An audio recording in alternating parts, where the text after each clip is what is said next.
একটি দাবি ছিল।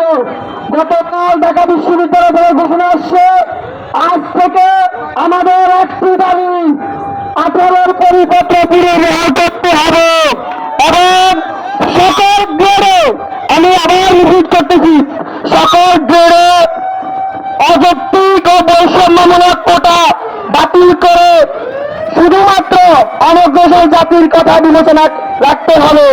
আজ থেকে আমাদের একটি দাবি, 18 পরিপত্র পুনর্বহাল করতে হবে এবং সকল গ্রেডে অযৌক্তিক ও বৈষম্যমূলক কোটা বাতিল করে শুধুমাত্র অনগ্রসর জাতির জন্য ন্যূনতম 5% কোটা রাখার বিবেচনায় রাখতে হবে।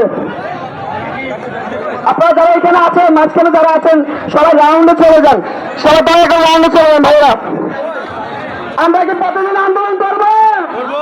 আমরা প্রতিদিন আন্দোলন করতে চাই না। আমরা ভরাক্তরিতে যেতে চাই, আমরা চাকরির জন্য করতে চাই। এভাবে প্রতিদিন ভরাক্তরিতে এখানে এসে আন্দোলন করার আমাদের ইচ্ছা নাই।